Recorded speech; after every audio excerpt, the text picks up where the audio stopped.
This is day 5 of Teaching Myself Philosophy. I'm going to be using this book to help teach you the fundamentals of the subject. Today's topic is the self. Hume and Kant had very similar beliefs and believe that the self is elusive, that when you look inside to try and find it, all you seem to find were experiences, emotions, actions, etc. In Hume's view, this is all there is to self. There is no container, no I that experiences these things. They believe the self was compiled with different constitutions. Thomas Reid, on the other hand, thought that the self was the thing that seemed to have the thoughts, emotions, actions, etc. He believed that it was some immaterial substance and it was a simple thing. This is the substance theory of the self.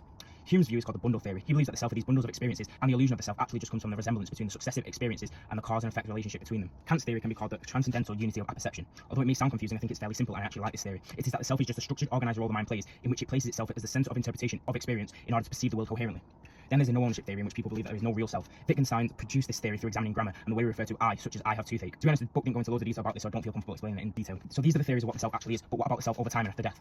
Of course, dualists such as Thomas Reid believe that because the self was in the soul realm, after we died, that soul realm self continued. Locke, on the other hand, believe that over time a person is the same person as they were in the past as long as they have their continued consciousness. So if a person has the same memories of their past experiences, they are the same persons. If they don't, they are not. For example, someone suffers total amnesia. They are not the same person or consciousness. It is important to note that it will be the same physical human in Locke's viewpoint, just not the same person or same self. This is the continuous psychology theory. Reid then posed the problem with this, the brave officer problem. But when this man was a boy, he got flogged for robbing an orchard. Then, whenever he was older, he became an officer and took the standard. He still remembered himself as a boy being flogged.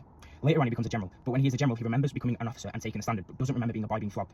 Reid then infers that the general is not the same as the officer, and as the officer can remember being a boy, the officer is the same person as the boy. But then that suggests that the general is the same as the boy. This doesn't make sense in Locke's theory, because how can the general be the same person as the boy if he has no recollection of being so and of being flogged, and therefore has no continuous experience? A newer counter argument for Locke in this case would be that the officer and general can be the same person because they both share some continuous experiences, both remembering becoming an officer and taking the standard, and the officer and the boy being the same because they both remember the flogging, and the general and the boy being the same because they share a continuous experience indirectly through the officer, although it may not be a direct continuous experience. I actually found this topic really interesting. Kant's theory seems to be the one that makes the most sense in my head, but tell me in the comments why this may not be so.